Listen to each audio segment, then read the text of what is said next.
Friends, colleagues, and esteemed people, welcome back to episode 6 of Just Playing Games, the podcast with me, Master Trainer Peter, and my wonderful friends Barlow and Zora. And it has been a little while since our last episode, so a couple of apologies, but also there's a lot has happened, and it just means that we got more to talk about today.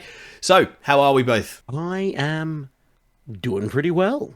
Yeah, no, I'm on up and up from a cold, but I'm in a good spot. Love to hear it. Love to hear it. And Barlow, what about you? Oh, no, good. Very good. Good time. Good time. Lots of drinking. Lots of hanging out with mates. It turns out I have a lot of friends who were conceived around New Year's Eve. All right. All right, you with your friends. Bloody hell. All September gets wild, man. Yeah, no, that's cool. That's fantastic. No, really good that you've been hanging out with so many people. So have you. I was about to say, What's the reason we're recording so late, Peter? What's the reason? How about you tell us? I got COVID and I got stuck in the UK.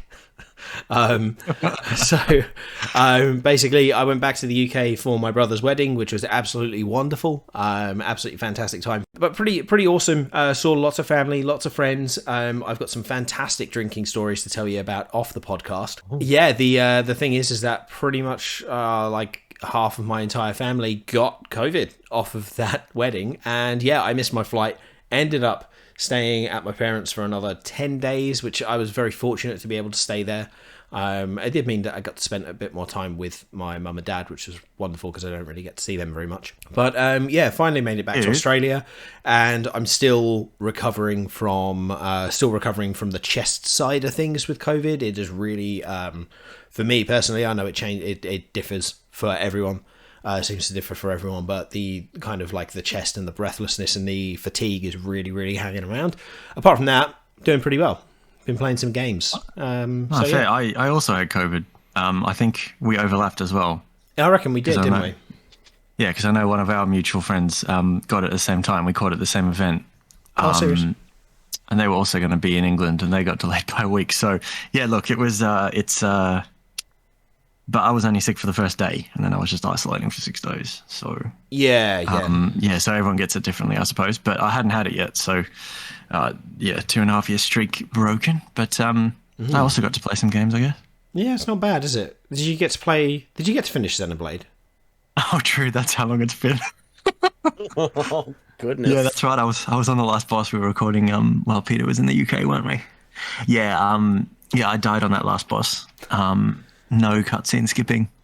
So did that 1.5 hours again, but it was really the last boss. It was the last phase of it too. And then there's like a 1 hour cutscene, and I finished it. So I finished a Xenoblade game, and there's one extra bit for the end of the podcast I don't have to talk about. Yeah, there you go. Great game. In my top 2 with Elden Ring, and we'll see what changes as the big boys start to come out. Oh, awesome. Yeah. And I think one of those, I'll talk about that in a little bit, but I'm going to go ahead and say Sonic Frontiers. It's going to be one of them. Of course I am. But ignoring that terrible Sonic joke, if you can call it that, I think we better get into it, you rowdy lot. And we're going to start with a little apology corner, I believe. Oh, yeah. Look, this, no one's going to remember this, but I apparently did write this down. Whoever's listening to this back-to-back on a podcast feed or something at some point in the future. In the last episode, about a month ago, I said the 3DS price drop was $70. Sorry, it was $170. It's actually 70. I also said that the Xbox was apparently taking a hit on Series consoles, and they weren't. That is Apology Corner, brought to you by Master Trainer Peter. Ding! That was actually very succinct and wonderful. I'm very happy with that. I've got to say as well, I genuinely didn't know that the Series was they were not taking a hit on that. That's actually really good to know. That's really good to know, because they've had a couple of. I think the Series S has had a little bit of a price drop. Has it? I think I've seen it cheaper than it was at launch already. There've been some sales, but I don't think the RRP has dropped. I think it will. I just don't think it will go up like the PS5 did. Yeah, fair enough. Well, we've got some new news, and we've actually got a little bit of cheeky, chunky breaking news. That has happened in the last 1.5 2 hours, and that is, I really hate saying this out loud, Wiglett. Wiglett's a thing. So is that real? That thing you put in the chat, was that real? It is, yes. I haven't checked. I've just come back from... well, never mind where I've come back from, but I did not see... My word. Yeah, no. It wasn't just me making a terrible, tasteless joke. The Pokemon Company has released essentially, let me just read what it is. It is a special showcase of the Pokemon World Ecological Society, which is basically like a fake webinar that they set up. It was on a Japanese website, but it's got English subtitles. And it's really, really cool. It shows off a few new Pokemon that are in the game, and they showed off normal Diglett. And, well, it is just Diglett, isn't it? They just showed off Diglett, and then they showed off as well, there's a couple of other Pokemon that are now confirmed to be in the game, and they showed them in the environment, and also showed them actually, like, interacting in the wild, which is really nice. So, like, if you're in an area with a Seviper, Zangoose will come up and they'll start fighting each other, like they do in their Pokédex entries. Yeah, right? Really cool. Really cool little stuff like that. So they're actually going to interact with each other, and they're going to do more natural ecological things, which is really cool. But then at the end they showed basically it looks like a water form of Diglett at first. It's a white, I'm going to say sausage shape. It's a finger. It's a PVC pipe, as Zora said earlier. It's another word beginning. It's another word beginning with P. But it's very wiggly. It's very wiggly, and it goes really long. So I don't really know. It could just be. So it's dangerously close, also to just Wigglers from Monster Hunter. I was going to say its face is Wigglers from Mario. Right? Yeah. So it's just an amalgamation of wiggly things. And yeah, at one point in the video, I've actually got the video up, and they're saying what it is, and there's notes from Professor Jacques, who is the what's his name? He's the Pokemon professor who teaches you stuff in the game. And it says like a Diglett that dwells near the water, Wiglett. What? So is he the guy with the blazer? He's the guy with the weird hair. It appeared to be a Paldean form of Diglett, but is actually called Wiglett. No, it's an evolution. No, it's almost like it's you know how you'd say like it's from in the real world. It's like it's almost from the same species, but they've like branched off in evolution. So oh my word, I'm gonna say it's like a marsupial. You know how like koalas are marsupials and wombats are marsupials, but like they're obviously very different. Oh no, it's closer than that, isn't it? Let's just say it's like a rat and a mouse. It's like a rat and a mouse. No, I get Luvdisc and a Alomomola. Yeah, I'm just saying like Luvdisc and it's called Wiglett. Yeah. It's called Wiglett. Yeah, apparently it's called Wiglett. Change one letter. This has got to be related. Yeah, exactly. Yeah, surely. Wiglett. Also, I can't find this trailer. Can you share it in the chat? Yeah, absolutely. Gotcha. So I've got it on. Zora, you are the hero we all need. Yeah, I just can't believe that Wiglett's real. And so yeah, that's breaking news. What do you think about Wiglett? My main question is that it's basically what, like, how is it related? Is it if it's not an evolution, does it like split off and rejoin the family at some point? I don't know. I think it's just it looks a bit like a shucklehead. Yeah, actually. It would be really interesting to see them do something like that. Sorry, yes, Zora? What if it's some weird Hydra thing?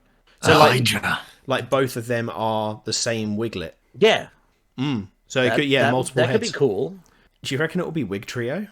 Or Wug Trio? Wig Trio. Oh my god. Wug Trio. Nah, it's Wigzegutor. Wiglett Wig. Oh, man. Trio. It's a little helicopters. It's awesome. Oh my lord. I just feel really weird saying that word. It's not. Yeah, look, it's not great. It's definitely a Pokemon, and I'm excited to see that in the upcoming stuff. Did we speak about? I can't remember if when the last podcast was out, we spoke about those new bits and bobs that were revealed. Like they got the bits of the stories. So you got the big crabby boy, the Titan. No, Pokemon. Actually, I put the new Scarlet Violet trailer in our show notes when the trailer dropped, which would have been just after our last episode, and now there's another one. which is Wiglett. So I thought you just meant Wiglett. yeah, I was referring to the last one. Yeah, it was quite meaty, that last one. Before this. Obviously, Do you want to take us through that, Master Trainer? Yeah, sure. So you've got they showed off a few things. Now, I actually watched the trailer back this morning because I was doing some editing on a video and I used the trailer footage. So relatively fresh in my mind. Kind of the major things for me, one of them was that they showed off the map. Showed off the map and the options screen. And I know that doesn't sound like a lot, but I think that's quite important, that you can actually see quite detailed views of the towns and what shops are where and stuff, which is really cool. Then they showed I'm all included. Exactly. What they've done as well, and you can also see where the Pokemon centers are and that you can fly to them as well. So the major things is it was showing off the story, right? So there's 3 different parts to the story, or there's 3 different stories, main quests that you can take in Pokemon Scarlet and Violet, which is pretty fantastic as far as a concept goes for a Pokemon game. You have the first one that they showed off is Team Star. So you're going to Team Star's bases. They are the evil team, and basically they are the rebels. They're the cool kids at the school, because you are a nerd, I'm assuming, and they're the cool kids. That's the impression I'm getting. So yes, they do their little star, little gesture, and then you beat the hell out of them. And it looks like there's a fire-based team as well. Because they showed off Mela, who is the head of... I don't know if she's the head of Team Star or whether she's just one of the admins. But she's got the car. She's standing on the car, and they said that you've got to fight the car as well as the Pokemon that Mela is using, which to me heavily implies that the car's engine is actually a Pokemon. Especially with especially if you look at the major artwork. I'll try and find the major artwork now. You can see a tongue coming out of the car, coming out of the engine. So yeah, I'm pretty sure it's like a poison and steel type. Yep. And the front of it looks like an eyeball and a mouth as well. Like, yeah, that if you look at the chrome bit, yeah, do you see where the little black hole is? Just for reference for anyone who is listening, we are looking at a picture of the car. Yeah, like a tongue comes out of there. So it makes sense. Yeah. So that's pretty cool. You'll have to go to their bases, which are dotted around Paldea. I don't know why the cool kids have got bases. It seems like a very high-end operation that they've got going on there, but you've got to take them all down. Then you also have the Titan Pokemon. So you're hunting down Titan Pokemon, which are basically big versions of specific Pokemon for specific quests. The Sun and Moon vibes, yeah? Yeah, very, very Totem Pokemon sort of vibe. Crossed kind of with the raids from Sword and Shield. And yes, you have Clorf, who is a big... He looks phenomenal. He looks phenomenal. He is a big little crab, basically. Clorf is my newest boy. He's a rock There is no way as well. I will... Yeah, I'm about Clorf. I'm about Clorf, Smoliv, and Fuecoco. And Wiglett, of course. Now they did also they did also show off 2 other Pokemon, 2 brand new Pokemon apart from this. Armor Rouge. First exclusives. Yes, Armor Rouge and Ceruledge. So they called. Okay. Yeah, Armor Rouge. Armor Rouge, of course, affiliated with the government's plan to spy on Shadow the Hedgehog.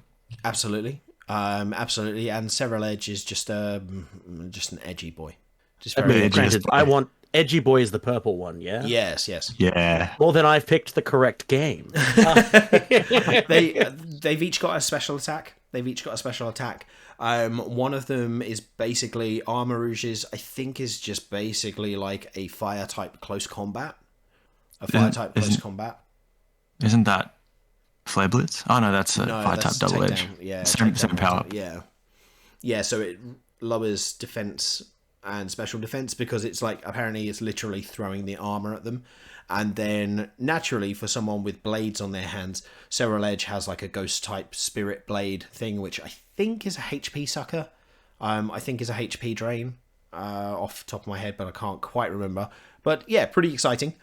Bitter blade. There we go. Yeah, it goes very well with lemon and lime. And the Careful, careful. I'm going to go get one in the break. Oh, So thirsty. it's been so long since I've had a lemon lime bitter. Oh my god. I think I have some in the fridge. I need some now. The other thing that they showed off is the Pokemon League, which is just basically the gym challenge, and then they showed off Jita, who is the head of the Pokemon League, who is pretty cool. She's probably going to be the champion, I think. Probably going to be the champion, which is kind of cool. And so yeah, a lot of really definitely champion vibes. Really interested to see what her main Pokemon will be. But yeah, like just a lot of really cool stuff. Oh, they showed off the grass type gym leader as well, who looks like Hubert from Fire Emblem Three Houses. Oh my god, yes, you are. Oh, no, you've ruined it, Peter. That's the only thing. I don't even know what his name. Not a big Hubert fan. Look. What I do love is love is them using terrestrializing to tell a story, a mild story. How he sends out the Sudowoodo who always wants to be grass type and then terrestrializes into grass, thus meaning that any type, potentially a type that counteracts a typical weakness, can come out and terrestrialize into the actual type of the gym leader, which means very exciting team composition. And that's what I'm really looking forward to as well. Like, I know that they did that in Pokemon Platinum. I seem to remember the last gym leader who, I cannot remember the name off the top of my head. The last gym leader was an electric type, but they had an Octillery. So the Octillery had Charge Beam, so it could still do electric type attacks, but it hard counters the the ground types. Was it Volkner? Volkner, yes. Yeah, Volkner. And I'm pretty sure the Elite Four had Pokemon that countered their main type as well. Or countered the counters, essentially. So... yeah, but a lot of them were secondary types, though. Maybe. I guess I know that... Platinum. Platinum, yeah. Because Platinum did fix the fire type imbalance of Diamond and Pearl, yes. right? Yeah. Yeah, gotcha. Yeah. So I think that the team compositions were quite different. But I specifically remember that one with Volkner because I just thought it was so out there. And so it's really cool that we're going to be able to see something like that. Like, for example, I mean, like, I don't know what his name is. Mr. Whippy is a grass type gym leader, but obviously with Sudowoodo, yes, it's a tree, so it's thematically on brand for it to turn into a grass type with terrestrializing, but also it does counter fire types who are going to be otherwise super effective. And also rock types. Yeah, it brings me right back. Yeah, it brings me right back to playing Silver on a Game Boy Pocket, and so not having any color when I played it initially. And yeah, you see this Pokemon for the first time, and you're like, that's obviously a grass type, and then it like destroys you when you have a Quilava with no defense.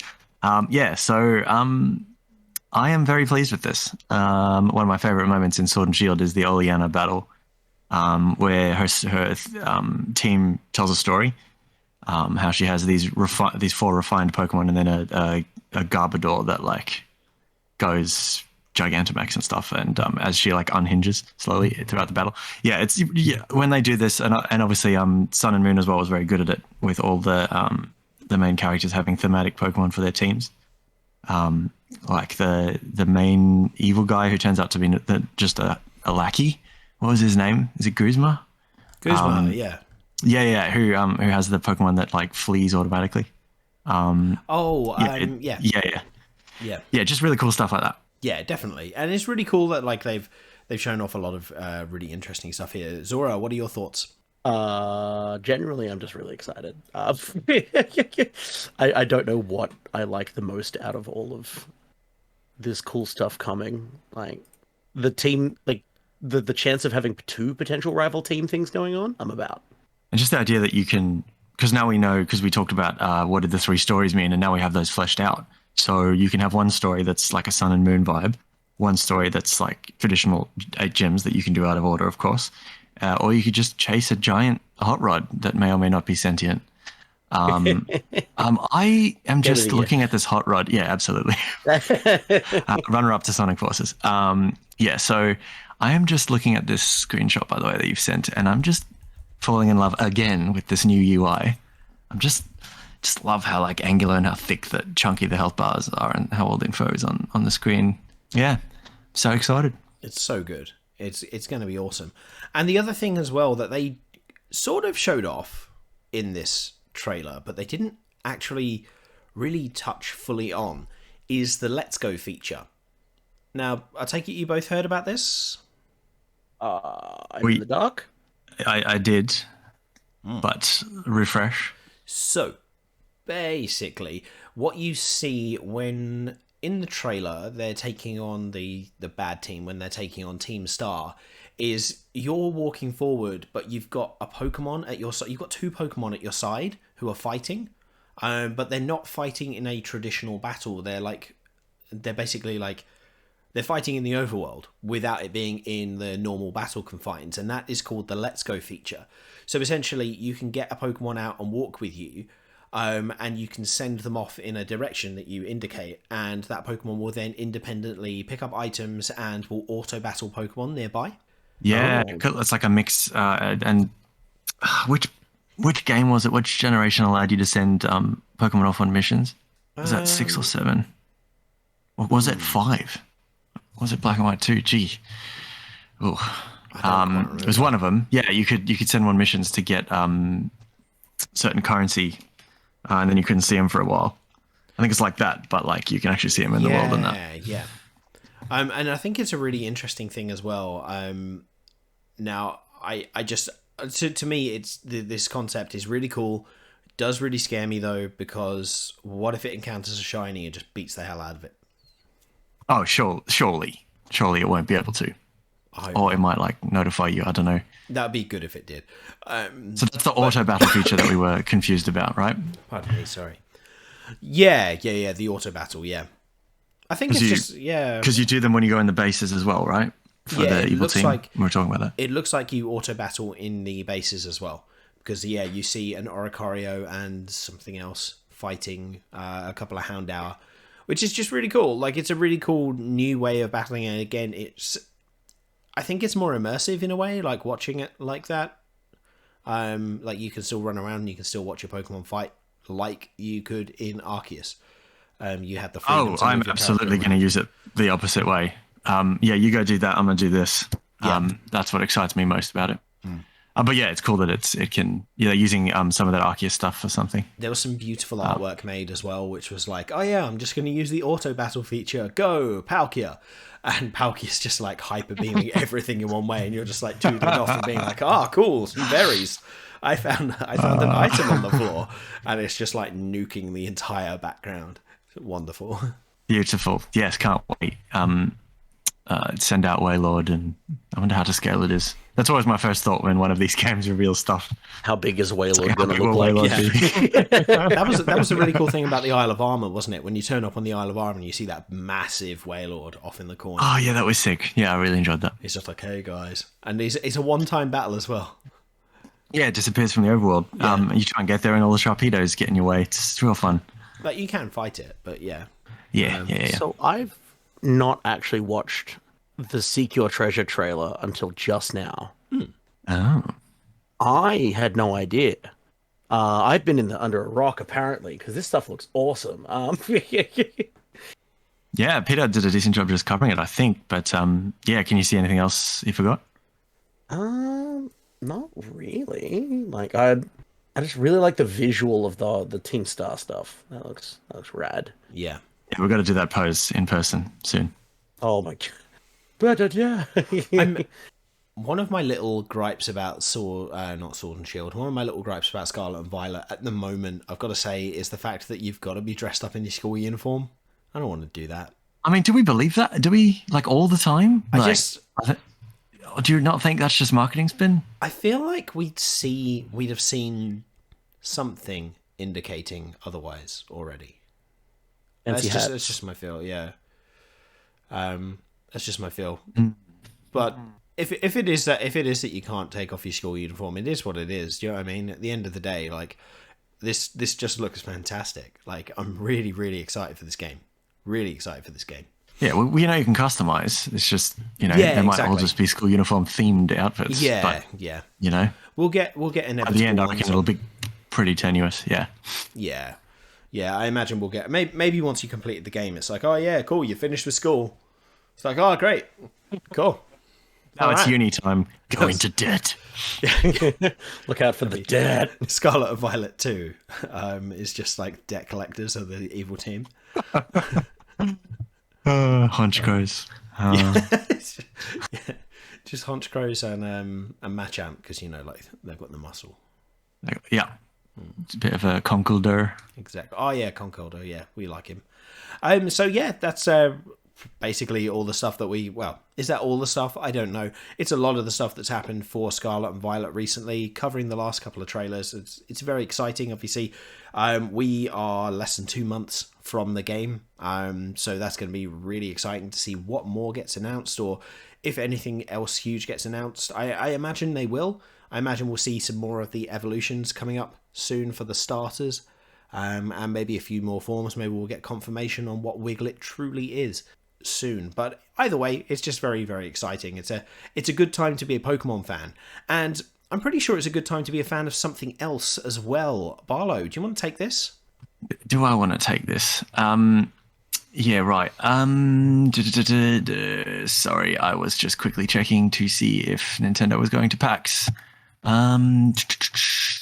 Because some of us are going to be there in 2 weeks, aren't we? Yes, we are. Really excited, actually, now that you've said PAX. Right, I've got to bring up the thing I was going to say. I'm going to get to play Sonic Frontiers in less than 2 weeks, and I can't stop thinking about it. It is literally getting me through my days. Really excited, especially because one of my mates back in the UK went to EGX and tried it out and says it's genuinely one of the best Sonic games he's played in about 10 years. If you're listening to this and you're going to be in Melbourne for the Penny Arcade Expo 2022, between, is it the 5th or 7th of October or something like that? At any time, you know where to find Master Trainer Peter. Just follow the Sonic signs. He's saying it, framing it as a joke, but it's really not. It's not a joke. It's not even a little bit of a joke. I'll have to bring you food and drink and sanitizer. Plenty of that. Yeah, cool. All right. So there was another thing, wasn't there? There was a bit of a Nintendo Direct, a bit of a cheeky Nintendo Direct. And that kind of like rolls into the other news, I think, because it was very much a TGS, a Tokyo Game Show preparation direct, as was the Sony State of Play, as was the Xbox Game Pass stream they did that was very JRPG Shadow Drop focused, as was just all of the other information. It was probably the best Tokyo Game Show that I can remember in terms of like news and announcements and just cool things to be excited about if you like Japanese games. My word, was it stacked. RGG Studios, the people who do Yakuza, which they're now just calling Like a Dragon, announced 3 new games. 3 new games. One of them in the State of Play. Anyway, I'm jumping around. Look, normally if the Nintendo Direct had just happened, we'd go through all of it, and I'd be like, well, talking about 5 minutes for each one. But look, vibe-wise, Peter, we better start with you on this one. So yeah, my takes on the Nintendo Direct. Obviously, there was a lot of stuff announced, and it was very much a TGS. Very much a TGS prep one, as Barlow said, and every time I say TGS, all I can think of is the girly show from 30 Rock. So that's a little block for me there. I'm watching Arrested Development again right now, and you just gave me the answer to what I'm going to watch again afterwards. It's so good. It's so good. Gosh. Love 30 Rock. Love 30 Rock. Basically anything with Jack McBrayer in it is top tier. Anyway, so Nintendo Is he in more Directs- than one thing? That's probably rough. Yeah, he's in some other stuff. He's in some other stuff. He does great voice work as well. It's really great hearing him there too. I'm pretty sure he plays Ray's brother in Archer. As well. Yeah. Oh, he probably does, eh? Yeah. Still only watched the first season of that. Oh, Are we derailing already? Yeah, we're That derailing. was quick. We derailed. that was The train didn't even stand the chance. So yeah, look, this wasn't. I'll level with you. This wasn't my favorite Nintendo Direct. I think there were some really cool announcements, but not all of it was for me. And you're not expecting 100% hits the entire time. But also, I felt like there were some definite pacing issues with this Nintendo Direct overall. However, it started off incredibly strong for me because it started off with Fire Emblem Engage, the rumoured Fire Emblem game from a while ago that I did actually cover the leaks for on this channel. Toothpaste-haired person is actually real. The protagonist is real, and there is like a Fire Emblem Heroes style bringing on of other past heroes to come and help you fight, and almost like a form merging sort of thing going on there. So some fresh mechanics, and it looks very vibrant, very bright. Graphically looks fantastic. So yeah, really excited for that one. That's a January release as well. Yeah, that's the best part of it, is the release date, because Legends Arceus, also the best part was the release date for me. Give us big Switch games in January, please, when people are on holiday and they can play them, particularly if they're meaty RPGs and you got 11 months to finish them. That would be excellent. Thank you, Nintendo. I know that Fire Emblem Three Houses was my 2019 game of the year, but it is very, very, very grim. So getting a more like a Fire Emblem Fates, kind of vibe, which I know, people are mixed on. But getting putting the fun back into Fire Emblem, and particularly seeing, how graphically impressive it looked, and everything looked so exciting and cool. I know that you did a video on your channel, one of your channels, about the leak for this one. But the thumbnail for that video was the entirety of all the stuff I knew about this, so I didn't look into that leak. Obviously, it was quite real. But yeah, Toothpaste Hair and Pepsi Chan or whatever. Pepsi Chan, yes. I'll be going in. I've got the collector's edition ready to go. That was certainly one of the highlights for me. Look, we don't have to go through all of it. Given it's a couple of weeks ago now, but look, that was certainly one of the big ones. The other, obviously, probably the biggest one is the Tears of the Kingdom. The reason that they didn't stream it in the UK, is that right? Oh yeah. Yeah, obviously, when people die, it's very sad, but my lord, this was a bit of an interesting one. So yeah, I personally thought it was really weird when they were like, Nintendo UK aren't going to stream it, but it's going to be streamed everywhere else at the same time. So here are the links. Just a little bit, and I just thought it was really weird, right? Like, why would you do it? And then I saw Tears of the Kingdom and was like, oh no. And there it is. I know. There it is. But it is the latest date we know about in 2023 so far, May the 12th. It is the sequel to Breath of the Wild. They really just did another couple of teaser images. That blowout, if it does indeed come, I think will be at the Game Awards, or the February March Direct next year, if not both. It's probably going to have its own Direct. It will have its own Direct. If Splatoon gets its own Direct, Breath of the Wild. Not Breath of the Wild. Splatoon has a history of getting its own Direct. Zelda games don't. However, does it need any of those three to sell? Probably not. No. It's obviously going to go gangbusters, and it's proof that the schedule for the Switch looking quite healthy. In terms of the next two biggest ones, I'd probably say, personally, definitely Octopath Traveler 2. Just screaming out quite loudly at 12:20 a.m. whenever it was for us. Definitely woke some neighbors. Was reacting with my my brother, who I don't get to talk to a lot these days. So that was a lot of fun because we're both really into JRPGs and stuff, and we loved Octopath Traveler. I know the first one had its detractors for the way the 8 different stories were very distinct and didn't really mix with each other. And this one confirmed that there will be some linking stories. As far as I'm concerned, the battle system stays the same or, slightly improved. The HD 2D looks even better because, obviously they've worked through it. And most importantly, the music composer is back, who did... that was low-key the best part about Octopath Traveler, was the soundtrack. Not just how good it was initially, individually, the tracks, but how each track, particularly boss build-up tracks, transitioned into bridging tracks into main boss themes. There's some really good videos from gaming music channels about how they do it. It's unlike anything I've ever heard. There are just so many hype moments in it. I thought for sure with all the other HD 2D stuff like Triangle Strategy, Live Alive, the Dragon Quest III remake we still haven't got yet. I thought for sure that was like a experiment. We weren't going to get a sequel. There was like a sort of sequel on the mobile that actually released earlier this year, which I haven't doubled in, but apparently is all right. So yeah, that it gave me another nail in the coffin in terms of I'll never get a sequel. So I was genuinely blown away and very, very happy about it. Theater Rhythm coming back was huge. I've got a good mate who's really into Final Fantasy, who like Theater Rhythm is almost like his favorite Final Fantasy game because there's so much fan service in it, so many tracks. Bit of a controversy over some of the digital editions and stuff, which I know you like to dig into occasionally, Peter.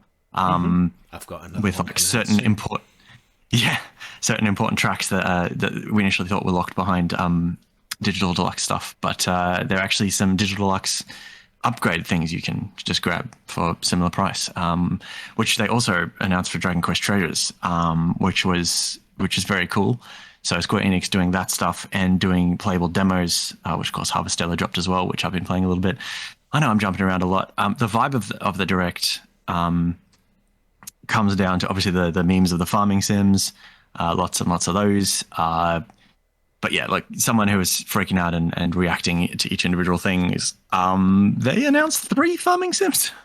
That probably took out about 3 minutes out of the 40. So, but a lot of the they also showed Harvestella, which was already announced. Although one of the farming sims that was announced as a remake of a GameCube game, a specific GameCube game and I can tell you, I had like a reaction, a strong reaction to seeing the round faces of the characters not coming back, because it's a remake of Harvest Moon: A Wonderful Life, which was the only Harvest Moon game that any of my siblings played growing up. One of my sisters used to hog the GameCube on our little CRT TV and stuff. So I came to resent those very cute faces. And so when I saw them again, and my brother and I were like, surely this isn't, and it's called Story of Seasons: Wonderful Life. So, because Story of Seasons is the new Harvest Moon, kind of after that messy breakup a couple of years ago. So even, one of the 3 announcements, the other 2 being Rune Factory 3 port and Fae Farm, which I thought was probably the low point of the Direct, Fae Farm specifically, because it didn't really move the needle for me. But even one of my mates, who was really into the game, My Sims on the Wii, got a vibe from that and was excited for that. So look, it was definitely a TGS prep Direct. One thing I'd say, which I found entertaining because I was reacting with my brother and a good mate of mine who doesn't even have a Switch but loves following the industry, was the announcement of Pikmin 4, which is another one of my massive highlights. I love Pikmin. Not as much as Arlo, of course, no one does. I love that Arlo was trending. Because specifically he put out 3 or 4 different videos just on the announcement. He didn't reply he didn't reply to anything for like 10 hours. Probably because he was working on those videos, but everyone was like, have they checked on him? Is he okay? Has he died of a heart attack? I think he was like genuinely sick or something, but then he reacting to that. But what was entertaining, but I could see how it brought down the vibe of the Direct. Nintendo, particularly with everyone else coming out with their own digital stuff and trying to compete pacing wise, it's just always really jarring to see game. They're 20 minutes in and they've smashed through 25 games or whatever, and then he's like, I'm going to talk about Pikmin Bloom. And so that kind of sucked if you're like a Pikmin fan and you just want to see that number on the screen. You want to see number 4. But I just really, with my brother and my mate, we were just enjoying the hell out of just joking about it, basically being like, if Miyamoto's on a Direct, he gets to talk about whatever he wants. Like, he's the only one who's above the law, above the pacing rules, all that kind of stuff.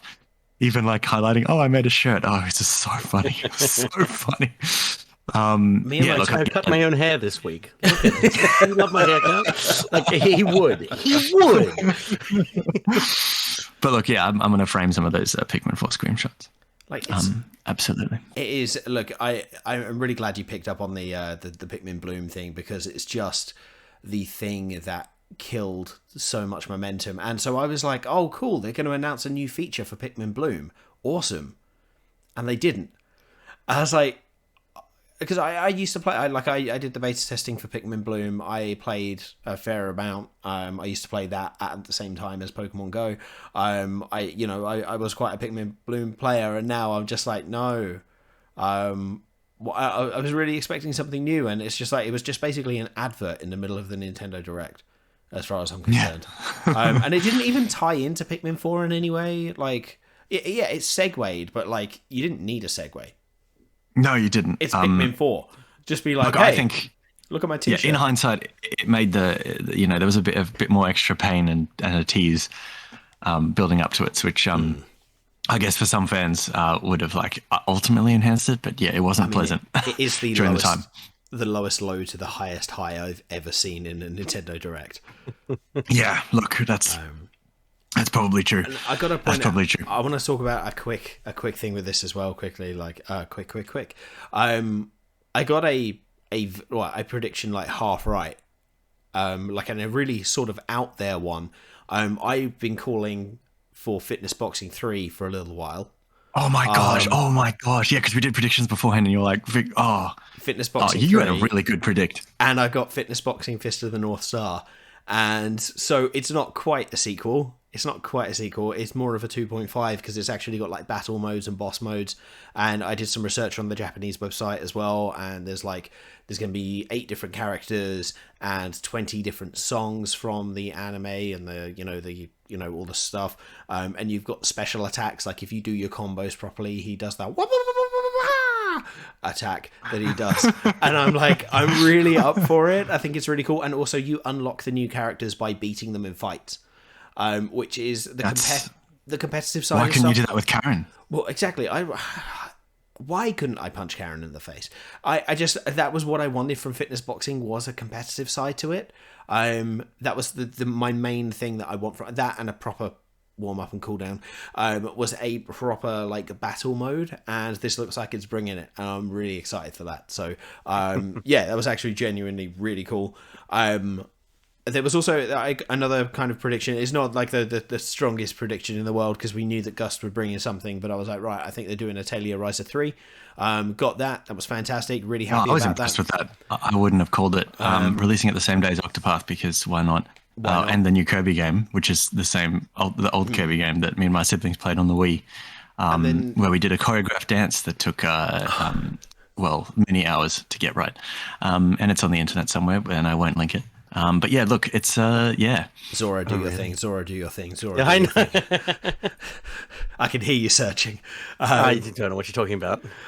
The other game, I've got to say, the other game that really, really got me, and really surprised me by how much I want to play this is Master Detective Archives Raincoat. That looks that really was another cool. one of our highlights. Yeah, because me and my brother are both huge Danganronpa fans. As in, we I think we both said that it's our favorite cross media story. Because it's a couple 2 games, a spin-off game, an anime with 2 arcs, there's a light novel, and then there's another game. Look, but it ties itself up quite well, so getting this more ambitious thing with a bunch more like what looks like real-time elements, bit of like weird combat, though you're still like solving sort of crimes, but in Sherlock Holmesy kind of way. No date on it, but very excited for this one. Yeah, definitely.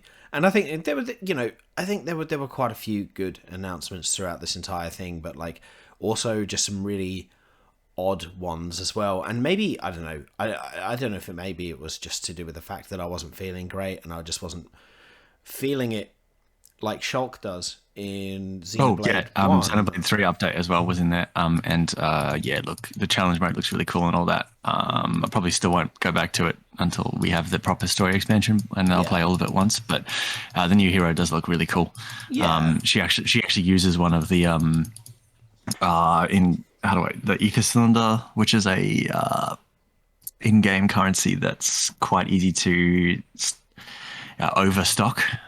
So that's quite handy. Look, some other stuff. They confirmed that they're doing 2 of the Armored Core game, not Armored Core, Front Mission. Always confuse them. Because it's Year of Tactics and why not? They do look similar in like visual style. They do. Yeah, no, definitely. They announced a new Fatal Frame, like one that hasn't come to the West before. So I'm super keen on that one. That Wii U one that got ported to everything else was super underrated. Tunic coming to Switch, Pretty cool. Same day it does to PlayStation. That is one of the best games I played this year. Absolutely awesome.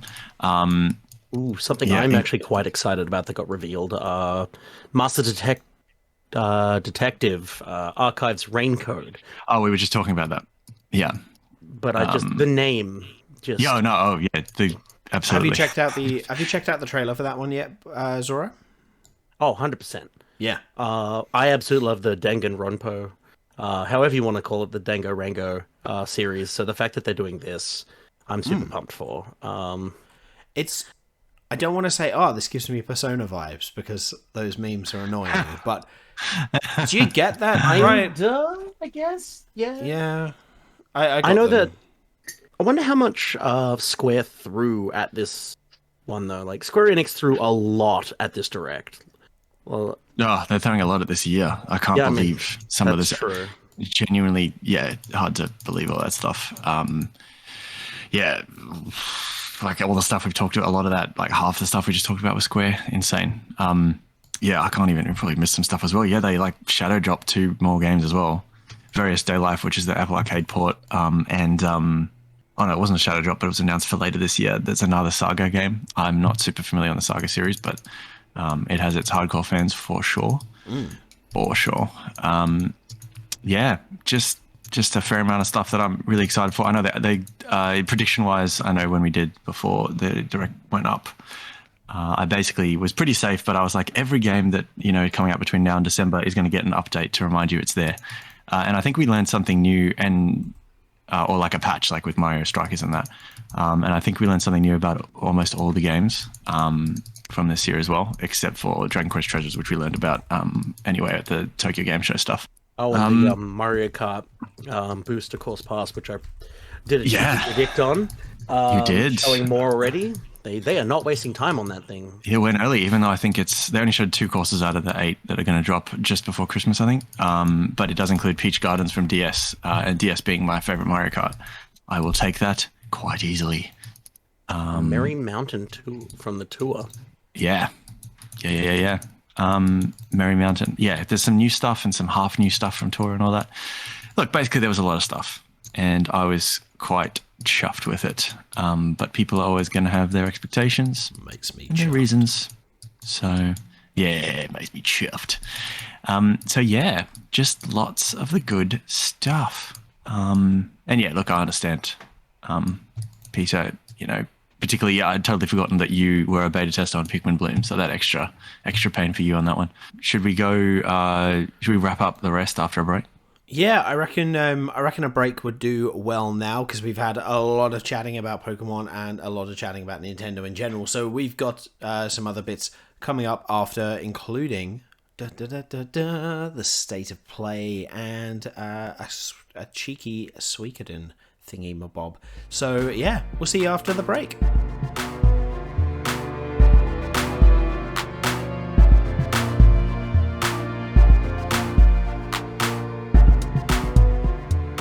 And welcome back to Just Playing Games with me, Master Trainer Peter, and we're going to get back into some of the other news that we've missed over the last few weeks.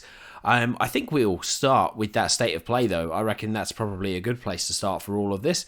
Now, I personally didn't watch it because it was quite late for me in the UK, and suffering with COVID, ever playing the victim. I decided to go to bed early. But Barlow and Zora, did either of you watch it live?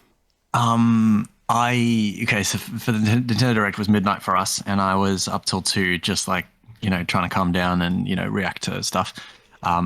So then it was 8 a.m. the next day, the state of play, and I was already kind of struggling to get much together, and then I lost reception halfway through. No. So I watched some of it late, but I did catch most of it. It was also very TGS-y. Zora, you didn't watch it? Looking at this, I might have actually watched it. What day was this? Good Lord. That is a good question. I might have watched it. I think I've seen most of it, at least. So that much I can say. I'm not sure if I watched it live, but it looks... it comes out with some very interesting stuff, to say the very least. I actually have a picture of a very angry man looking at me right now. And that was the opening. And probably the biggest hit was Tekken 8's official confirmation. Yes. And my word, does it look pretty.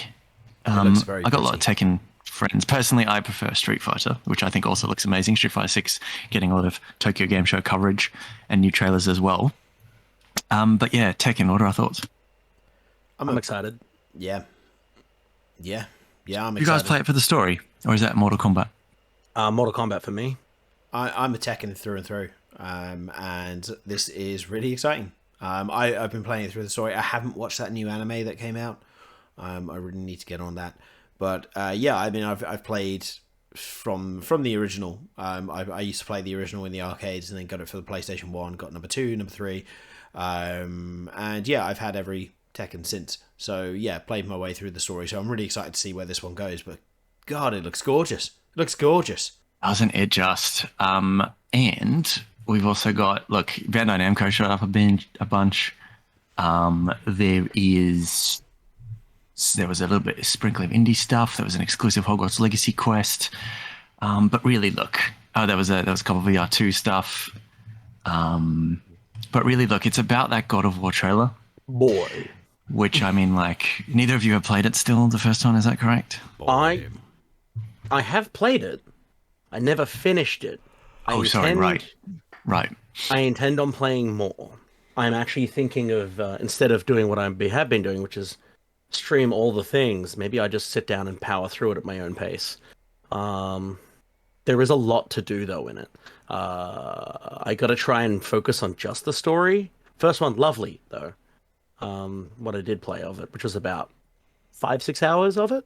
Okay, yeah, look, yeah, well, look, you can play some more, but look, the money shot was like the bit at the end where Ragnarok starts, and it looks just so good. Competing with Sonic Frontiers and Boat Game, but we'll see who gets the boat game. Guess the gravy. Project Eve from a previous State of Play is renamed as Stellar Blade. That's the Korean-developed game. I remember Project Eve. Yeah, okay, cool. Yeah, cool. Which looks pretty wild. And look, the other big one was there's been a lot of, like, how do I say this? Probably uncharitable, but things that you just look like Ghost of Tsushima. You know what I mean? It's from one of the Neo developers called Rise of the Ronin. Interestingly announced for 2024. So I at first thought, okay, this is just, Team Ninja being like, don't bother us for a year because we're making this. But then they've announced other stuff as well. Like they've got like Warlong Dynasty coming out like early next year and a bunch of other stuff as well. So they're very busy. They must have multiple teams. But 2024 I thought was an interesting thing. There's also a PlayStation Stars loyalty program, but we still don't know heaps about it, or either that or there's not much to it. I don't know. Did that move the needle for you guys? Literally the first I'm hearing about it. Right. I'm Okay. Fazed by what I saw of it. Look, I mean, I don't want to make this a thing too much as an Xbox guy who's on Microsoft Rewards every day, but it just compared to that kind of has some way to go. But look, anyway, that was the State of Play basically.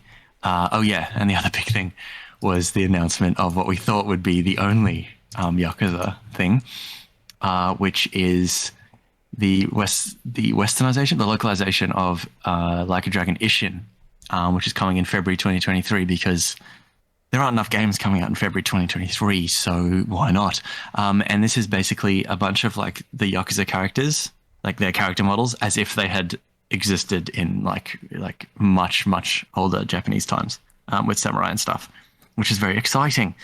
But then, a couple of days later, they did I think it was a couple of hours later, to be honest. Like, so you had the Nintendo Direct, then this, and then so RGG Studios had their own showcase where they showed the game again, and then they also showed a new game that's set between Yakuza 6 and Yakuza 7, which shows what happened to Kiryu, the main guy, and that's called Like a Dragon Gaiden.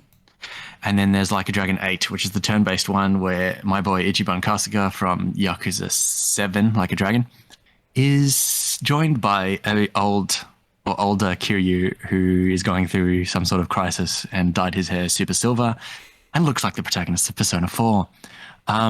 So that is a lot, and I am super into Yakuza, and you guys should try some Yakuza games, as I've told you plenty of times, particularly you, Peter.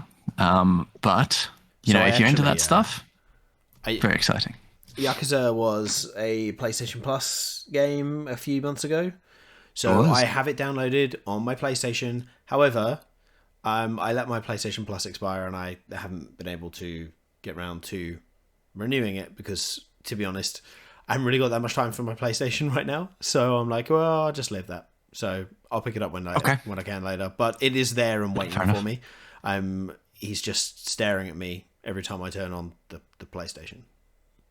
He's just staring. Yeah, as he should. Like, his beautiful hair. I also downloaded Phantasy Star Online 2 New Genesis for the PlayStation, and again, I need PlayStation Plus for that. So, oh, yeah, yep, got a few games that are just like screaming at me now. It's an online gamer's world, Jim. Look, I'm actually drinking a lemon lime bitters. Should have mentioned that earlier. Oh, it's delicious. Yeah. Love that. Love that for you. I'll grab one in 2 weeks. Anyway, that's a whole lot of what happened. There was also an Xbox stream where they dropped, they shadow dropped Danganronpa V3 on Game Pass alongside Ni no Kuni, the first one remastered.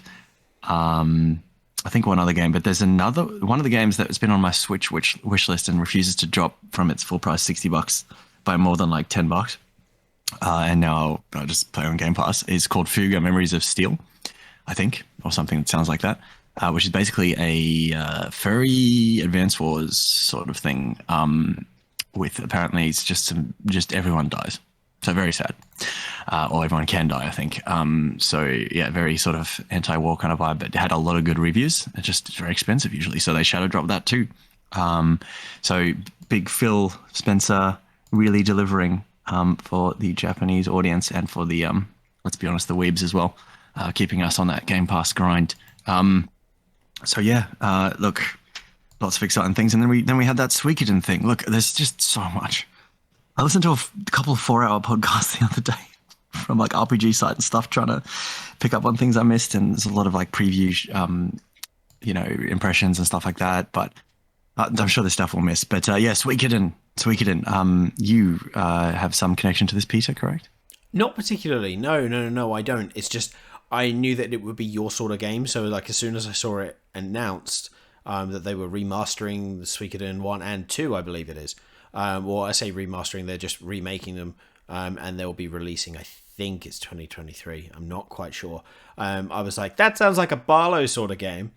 Yeah, I had that on my Vita as a PlayStation Classic when it was released quite late in the Vita's life, so I didn't play very far. But yeah, a remaster, particularly portable, sign me up, right up my alley. Absolutely. It's meant to be quite a quite an important JRPG as far as I'm aware, like kind of quite groundbreaking, and a lot of it was one of those ones that like have stuff that's taken from Suikoden. As far as I'm aware, like it's quite influential on the modern RPG scene, so it's quite interesting in general.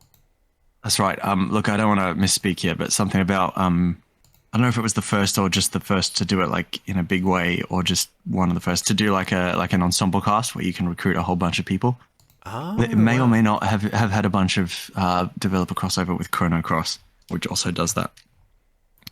So yeah, not too many games, modern games sort of carried that on. But the ones that do definitely owe it to Suikoden. So yeah, like I'm excited to. It looks really good.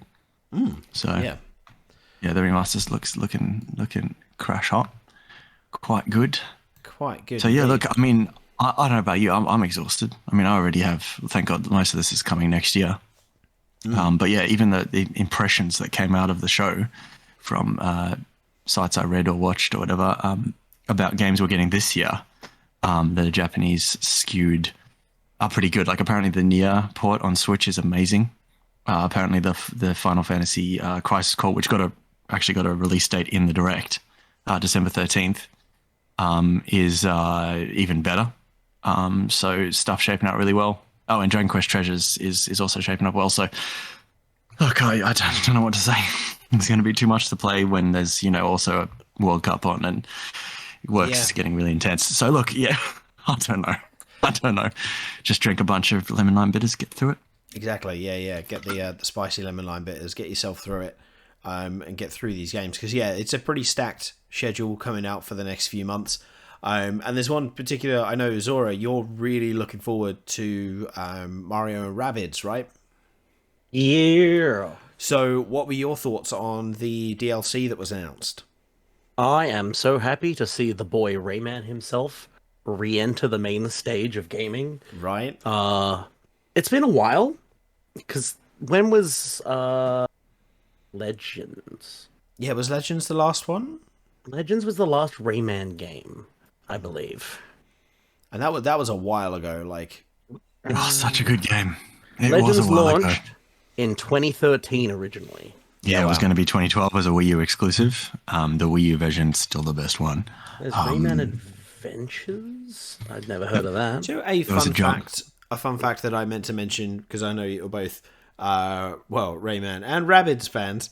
Is that when I was in France, I kept seeing Rabbids everywhere. Like they're like, there was a little fast food restaurant, and there were just like Rabbids were like the mascot, and it was like an official gosh. crossover. It was an official crossover, but like these restaurants had like decals of the Rabbids like plastered onto the front of the windows. And I'm like, what is going on?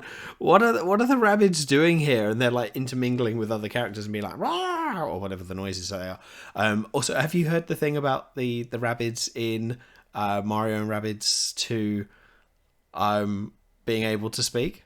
No? What? They speak in full sentences.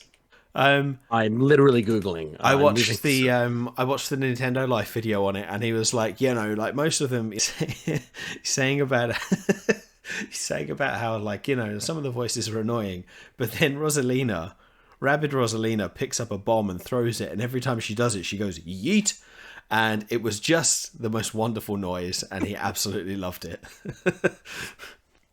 Oh dear. Oh, Okay, well, I gotta watch that video later because I am thoroughly intrigued by rabbits talking. That is news to me. Very excited for it though. I think it's going to be a really good game actually. I think they've got a lot of really cool bits and bobs there. Apparently, like enough deviations and enough progression from the first one to make it sound good. But yeah, no, that's pretty exciting. And look, honestly, there's been so much stuff. I think we've covered the main parts though, right? I reckon.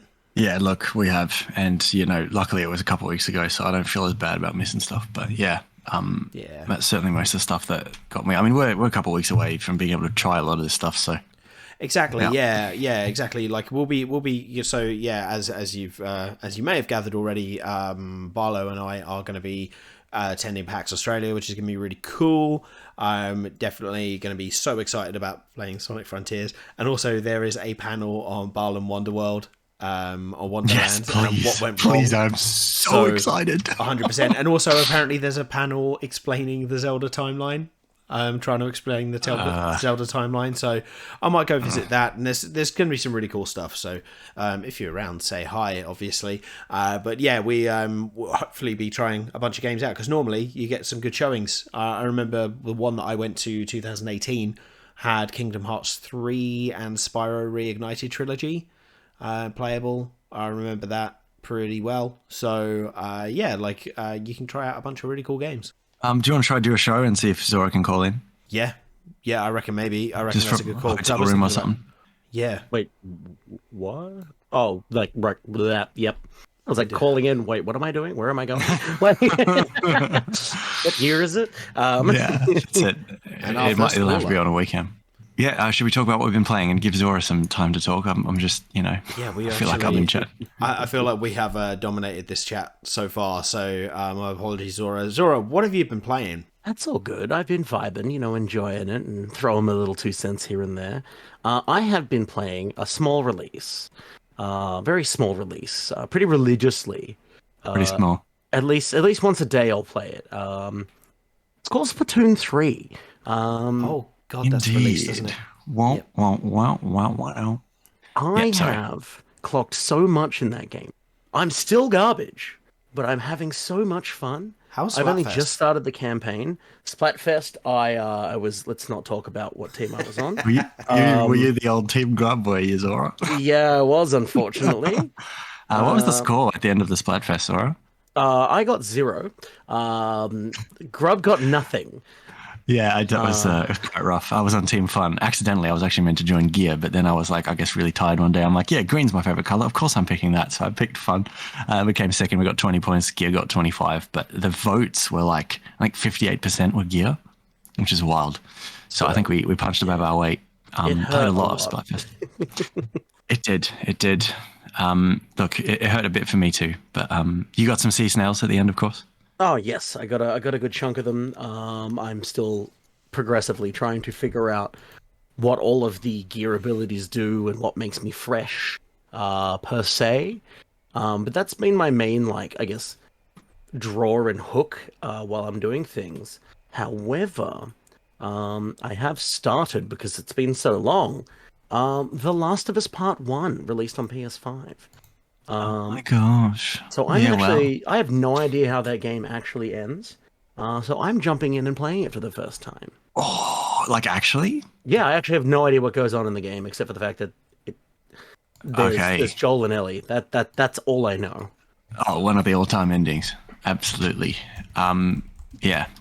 Good. Well, keep us posted, please. Look, before we move on from Splatoon 2 real quickly, because I've also been playing it, obviously we've actually played some games together and done all right. So the teamwork makes the dream work. Yeah.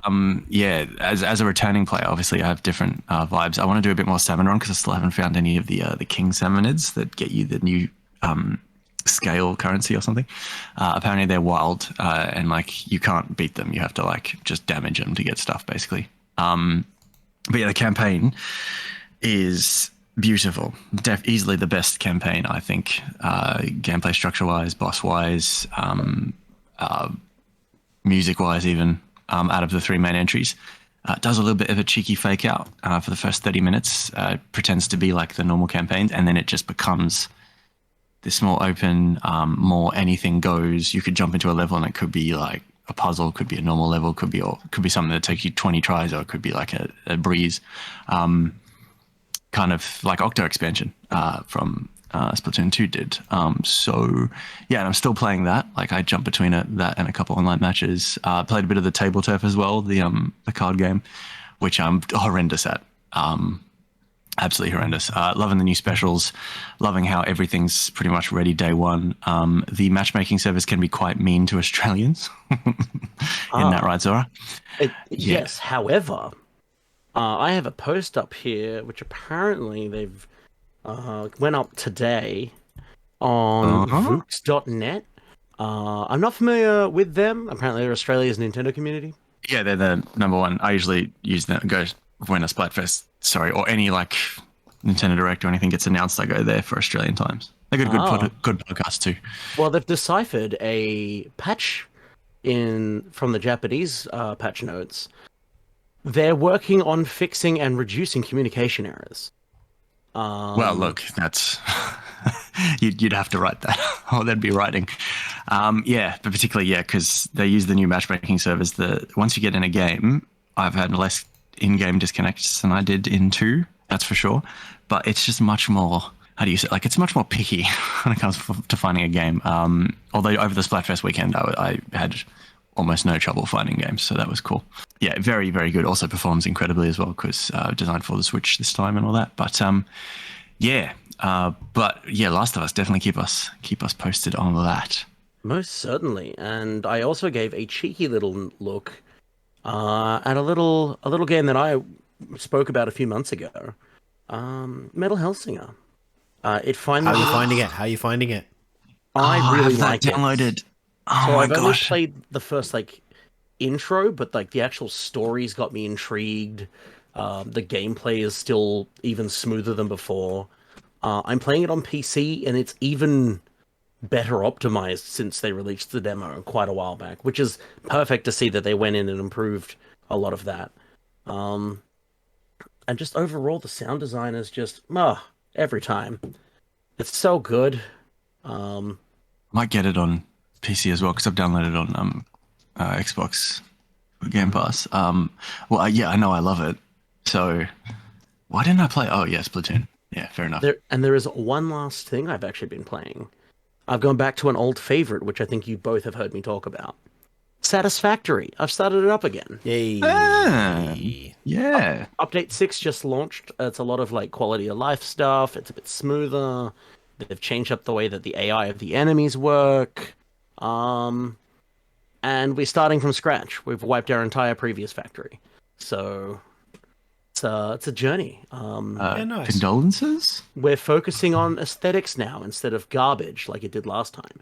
So things take a little bit longer, but they're gonna look good. That's cool. Well, that's cool. the dream, isn't it? Yeah. Beautiful. Oh, I'm glad that you're back on playing that, and yeah, that's really cool to hear about all the like Splatoon 3 and Metal Hellsing and stuff. That's fantastic because yeah, I completely forgot that they've released. Completely. Yeah, just forgot. bouncing off Metal Hellsinger as well. I played a game that came to Xbox Game Preview, I think, a couple of days ago on Game Pass called Proteus. I think it's also coming to Switch. It's another Doom-like, not music-based, but it is. So it's a modern, like, full-on 3D rendered game with like modern stuff, but all the enemies are pixels, and they look like Doom pixels and that, and so are your guns. Ooh. And it's really fun. It's really fun. Like, it's in the equivalent of early access, I guess. But yeah, it's on Game Pass, so give it a try if you like that Doom stuff. I've only played like the first level, but yeah, I'm gonna keep my eye on that one for sure. I'll start downloading it now. Nice. Sorry, I might just jump in and remember what I've been playing because it's been like 4 weeks or more since we casted. So I don't know. I'll just jump into stuff. Yeah, I was about to say. Oh, I played Immortality. I played Immortality and Tinykin while I was sick, while I had COVID. Immortality is this very well reviewing game from Sam Barlow, no relation. He's a British boy, who made the game Her Story, which was you pick FMV clips and piece them together and search different ones with keywords to try and like work out like a mystery. And this one is like that, but it's based off like a fictional actress who was in 3 movies that never came out. And some very mysterious things happened. Oh yeah, okay, I know what you mean.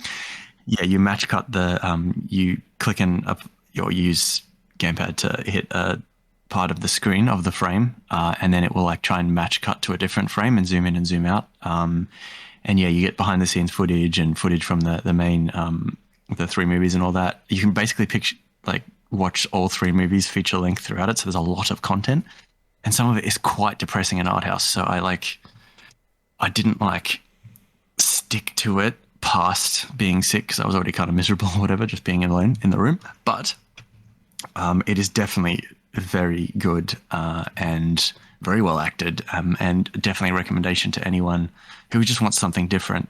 Yeah, it's on Game Pass as well. Also played a game called Tinykin on Game Pass, which is a mix between Pikmin and like a 3D platformer, like a Banjo-Kazooie or something. 100% at the first world. Really good game as well. Another one that uses pixels combined with 3D models and that. So yeah, Game Pass, I guess, having a good couple months. It's about to have an incredible one with Plague Tale and Scorn and that, but which is also what I'm looking forward to playing. Oh my god, I'm just jumping around here. Anyway, yeah, Peter, go. So, what have I been playing? I have been real heavy into Temtem. Really enjoying Temtem a lot. When I was sick, that was pretty much all I was doing. Plus, I was like, right, do you know what? I've got the game anyway. I'm going to review it. And so I've been writing up my thoughts on that and recording a lot of footage. Really enjoying how different that is to Pokemon, whilst also being like Pokemon as well. I think that's just been really, really interesting to play. And yeah, like it gives enough of a challenge for me personally. I'm like, right, cool. Well, this is it. It's almost like it's tailored to my difficulty level.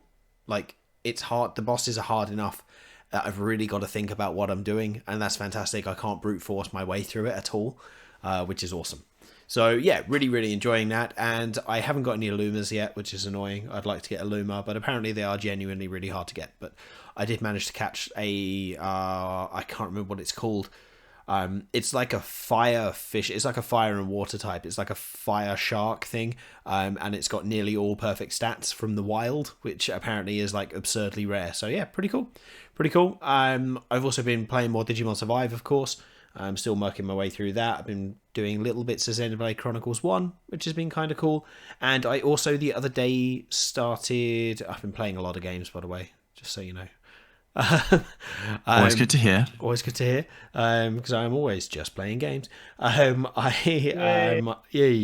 Said the thing. I said the thing, yeah. Oh, yeah. I started playing Catherine Full Body, which I've been meaning to start for a while. Really interesting. That game is not for the faint of heart, story or gameplay. Yeah, so the story is very intense. Very intense, and it doesn't quite go the way, like, I think I knew a couple of things about the game, but like not that much clearly, because I'm like, whoa, what the hell. Really enjoying it though, really fun. And gameplay wise, it turns out I'm not very good at puzzles, so yeah, it's it's good though. I am enjoying it, but like, yeah, I've got to think about it, and it's fun. I'm enjoying it. I'm definitely enjoying it. The other thing as well, because my mum is wonderful, she bought me a replacement copy of Pokemon Legends Arceus. If you remember, I accidentally threw it in the bin. So she bought me a replacement copy of that for my birthday. So I've been playing that. It was really nice. Yeah. I was recording some footage today, and I was like, oh, it'd be really good. I was like, you know, when you think in the back of your head, oh, it'd be really good if this thing happens, and then it happened while I was recording. So like, I've got the footage of it. I found a random shiny. It's fantastic because I needed a shiny encounter for a bit of footage I was doing, and I thought I was gonna have to use someone else's video and credit them, but no. Just as I was finishing off, I found a random shiny, and that was fantastic. So, what was it? A Bidoof? No, it's just a Machop. Okay. Which I've got. Yeah, but I've got like 12 of them on Pokemon Go, so it's not really great. But I also caught an Alpha Oshawott, an Alpha Duot, and an Alpha. I think it was an Alpha Lucario from the wild as well. So that was kind of cool. Oh, very cool. Yeah, you very cool. Still insisting on getting that big dex? Oh, yeah, absolutely. So I've completed the big dex now. I've completed the big dex now. Oh no, apart from 2 Pokemon from Sword and Shield, I need to get in. But then because I'm starting, you know, when you're like, oh, this is a challenge, let me find myself a bit of a further challenge. I'm now replacing all of the ones from Sinnoh with alphas. Oh, that's right. Yeah, because you're insane. Yeah. Yes, that is what you are. So yeah, it's pretty cool. I have I've got a load of alphas already, so it's just gonna be great. So yeah, that's what I'm doing. And as far as looking forward to playing games, I'm looking forward to. I mean, there's so much on my list. Obviously, Sonic Frontiers, trying that out, and Sonic Frontiers actual release. I've made sure that I've taken the day off work for it, and I will be at the store that I'm buying the game from before open. I will be standing there waiting. I'm going to be one of those people. It's going to be wonderful. And I also managed to track down, which is really cool. Like, I'm really happy about this. I got a physical copy of Soul Hackers. Not Soul Hackers 2. Not Soul Hackers 2 that just released. The 3DS one. I got the 3DS one. I managed to track down a copy of the 3DS one while I was back in the UK. And I also got a physical version of Nexomon Extinction. So... Oh, I played that one. I think I have it digitally. Yeah. In Australia, it only released digitally. But in the UK, there was a physical release. And it was like 10 quid. And I was like, yeah, all right. So I got that. Another for the wall. I missed out on a physical copy of Atelier Ryza 1 for the Switch, though, which was really annoying. But yeah. Yeah. So, tried to order that. Yes, very expensive. But yeah, pretty cool. So I essentially have a lot of good stuff to look forward to. And yeah, it's going to be great. Zora, what are you looking forward to? I am looking forward to, Mario and Rabbids. Of course. That's my, I think, next big go-to. That's not far off. Potentially, I'd like to see. I might even give Overwatch 2 a bit of a taste. Oh, yeah, I heard that if you're a new player, you don't get access to any of the original heroes. Oh. Not for like 100 matches. Jeez, that's a bit... That's something. Yeah, a little bit, right? Bit of an odd one. Barlow, what about you? What are you playing? Oh, no. I told you, Peter. I told you. All right, it's getting late at night. It's getting late. Let's try that again. No, yeah. Yeah, Barlow. look, we'll be cleaning that up. I'll be looking forward to playing a bunch of shit. I'm at that part of the year where I'm just picking up way too many things. I pick up for every two games I pick up, I can play maybe one of them. And yeah, look, not too many of them are short either. That's the problem. It's dominated by JRPGs and such. But yeah, we're just drowning out here, drowning.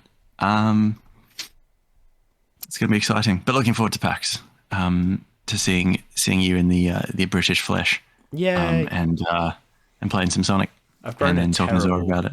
I've grown a terrible beard and mustache. You've done a what? I've grown a terrible beard and mustache in the time I've been away. That's what I thought I heard, but okay. Yes, very good. I approve. Do not shave it before PAX. Do not do this. You'll fit right in. I am a little bit concerned about wearing a mask all day with the thing. It's just going to itch. Not that I'm concerned about wearing a mask. Obviously, like I want to keep myself safe and I want to keep other people safe. But it's just I know that it's going to itch because you had to wear them on the flights on the way to and from Australia. It was mandatory to wear masks so like that's basically a 24-hour journey with a mask the entire time, and like I hadn't shaved. And it was just really itchy. So, like, knowing I have more proper hair is going to be a bit odd. Yeah, welcome. Yeah, I remember the start of the mask stuff, that being an issue. But, yeah, you get used to it. There is light at the end of that tunnel. Good. Right, no time for Frithy's Fever Dreams today, is there? No, unfortunately not. Oh, no. What a shame. Barlow's still in the lead. Good stuff. Soon. All right. Well, I think that pretty much covers it for today's episode of Just Playing Games, which has been, a really nice reunion chat after such a long period of time. And we'll see about whether or not we can get a episode recorded at PAX, possibly. We'll have to see how things go and how much alcohol we end up consuming. So, it's going to be a great time, but thank you so much for tuning in. As always, now, Zora, where can we find you? You can find me on Twitch and Twitter under Zora Wolf with an E on the end. Yay! And did you change your Twitter handle? I think I did. Oh yeah, cool. Sweet. I will have a look. I will double check. Otherwise, it's Zora Wolfo on Twitter. My bad. I will have a double check. Yeah, it's still Wolfo. Okay. I need to see if I can change that. Exceptional work. Is the one with E still squatting on the title? We love that. I will find them. Where do I go? I've got to confirm my password. Strongly worded DMs. Yeah. Mm-hmm. You're not using it. Can I have it? Like, username is being taken. No. Tell them we're here. Barlow, where can we find you? You can find me on Instagram and various other places. Vagrantesque, VAGRANTESQUE. I have just posted, links are on the bio for Instagram, or you can go straight to vagrantrant.com, VAGRANT.com, and you can read the top 10 games of the last 10 years that I should have ranked higher. Because I've been reflecting on 10 years of doing end-of-year countdowns, and there's some stuff I've missed that I've been playing over the last couple of years, and a lot of them, about half of them this year. So, yeah, go ahead and give that a cheeky read if you want. Otherwise, yeah, I'm about. Wow. I like it. Well, we'll have to get in and read that article. I'm Master Trainer Peter, of course, and you can find me on Master Trainer Peter on YouTube, or what is currently MTP Gaming on YouTube, although I will be rebranding that one once I figured out something better to rebrand to. So it's all going to be fun and games. Soon it will be on podcast distributions as well. This podcast will be anyway. But still having a little bit of teething problems with that. And yeah, that's all good. So we'll see you in the next episode. Thank you so much for tuning in. Have yourselves a wonderful day, morning, evening, night, whenever you're listening, and see you for the next podcast. Bye-bye now.